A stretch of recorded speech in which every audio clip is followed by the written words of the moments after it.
everyone, I am back and I'm excited about how this layout turned out. I used a label stamp to stamp all of that background with the labels, and I actually was inspired with this on Pinterest. I saw a layout that did a similar kind of stamping background with, it was a different style of label, but I used what I had in my stash as far as stamps. And now I have this watercolor stamp. It kind of looks like like a brush stroke, sort of. And I'm taking some inks, and you can see that piece of paper from the left. I'm using the Fernwood collection, and I'm pulling colors from that pattern paper. I'm pulling the blues, the light blues, the greens, and yellow from that paper. And those are the colors I chose. The blues and the green are from Catherine Pooler. I think green is Martini. The blue is like baby blue, or it's a boy or something like that. And then I think that darker blue is one of her newer ones as well. And then I used the yellow was from Close to My Heart. I'm sorry, I don't know the exact names for you. I know the yellow is Canary. But I don't have them in front of me. I'm sorry about that.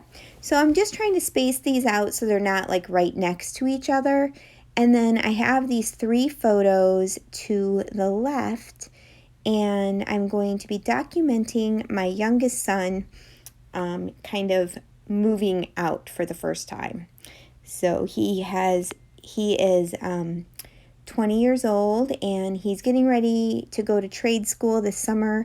And he has friends that live down by the beach and had an extra room. And he said, "Hey, Mom and Dad, I want to go move out for a few months and just experience life on my own before I start school." So we said, "Okay, it's on your dime, but if you want to do that, go for it." And he did. And he is still there right now, but he's doing really well. And this was him leaving, and my goodness, the smile on his face with his, next to his car full of all of his stuff is, priceless, actually. So once I finish this up, I really wanted to do this layout and show you how you could use Fernwood for a boy layout. And you can do this for a lot of collections that you feel that maybe aren't really, they might be more themed. Like this collection is supposed to be fall themed. This is not in the fall, it was winter actually. And this is a very florally collection, lots of birds and stuff, but it does have pieces in there and colors that really you could pull out for boy layouts. And I wanted to show you that. So here I am. I pulled out some papers there to the right from the 6x8 pad, and I'm going to do each photo. 2 of the photos are going to have 2 mats, and then the one photo that will be at the top of the layout, that is a picture of all of us, is going to have 4 mats because I just wanted that one to really stand out. So, sorry, I'm going to show you a little bit of the backing here. Usually I cut this out, but I thought in this one I would show you how I picked my colors and stuff. And then you see that little place card, the white place card? Those are from Close to My Heart kits, and they always come with place cards, like photo place cards to use on the kit. I never use them, but I love using them to back my photos. So if you are like me and have a bunch of Close to My Heart kits, remember, if you don't use those, they're really great for backing photos. I am a Close to My Heart maker, so if you have any questions about Close to My Heart, I will leave a link below, and you're always welcome to email me, and I'll leave that below as well with any questions.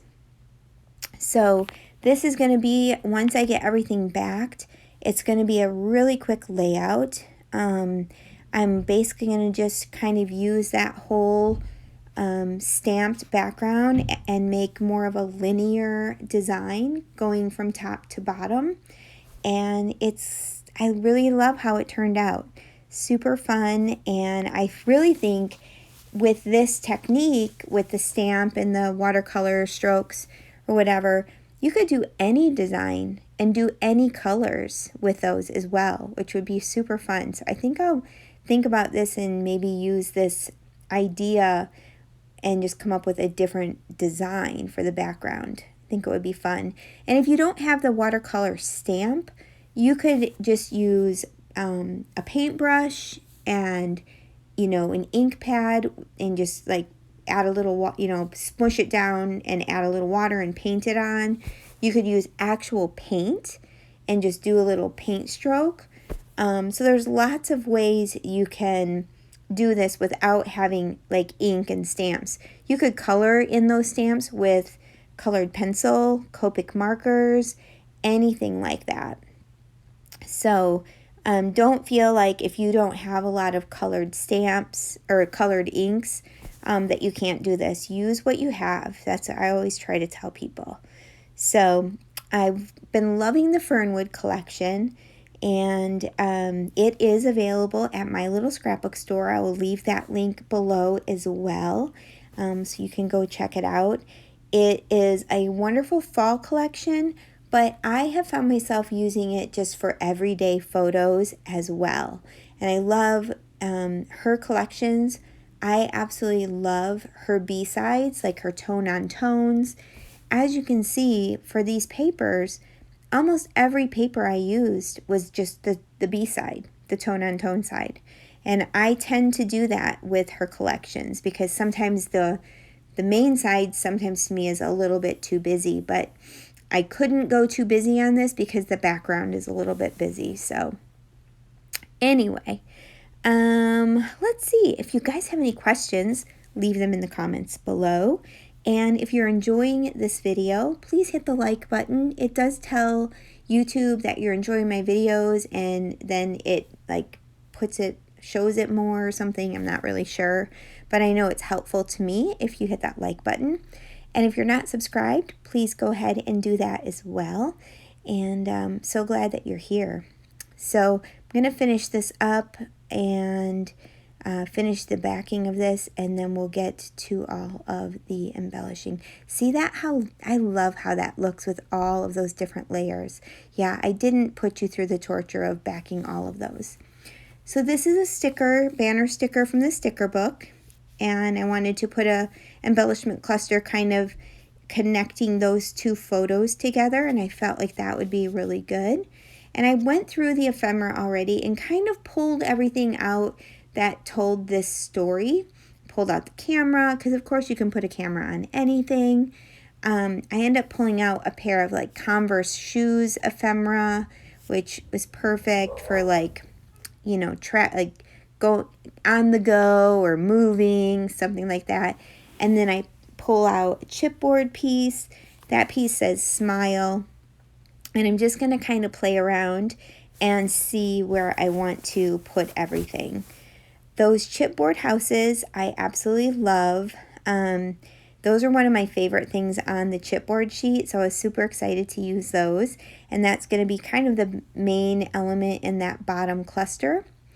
And there we go. I'm going to move the smile over. And I'm just going to layer another house up on top of that. It's going to be the yellow house. And then I'm going to use that camera and the smile at the top, because of course he definitely had a big old smile on his face. And then the magnifying glass that says exploring is going to layer up on that shoe. Now, I went through my thickers and everything, and then I decided, oh, these Vicki Boutin thickers that come with this collection, you can color them. I used my Copic markers and colored them with each of the colors in my stamping. So the green, the dark blue, the yellow, and the light blue. And then I stamped the rest of my title, and it just says, Leaving the Nest. And that is basically what it was. So I love that. I love how that turned out. Very simple title, and again, I needed something, I knew the title needed to fit in that area. So using my stamps to stamp out the title was a great solution to be able to get something small enough. And that stamp set is like a typewriter font from Close to My Heart. I will link that below if it is still available, which I do think it is, but I'll link that below as well. And there's my camera. I'm going to put that up on foam. And then finally, I'm going to add just some little bits and pieces from the chipboard and the puffy stickers and then the regular sticker sheet.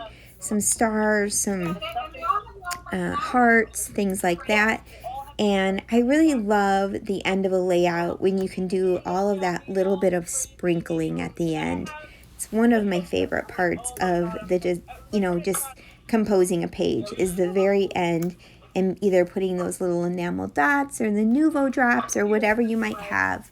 So I do have still photos at the end for some close-up shots. Please stick around to look at those. And if you have any questions, again, leave them in the comments. Check the description box for all of the links. And I hope that you all enjoyed this process and I hope you have a wonderful day.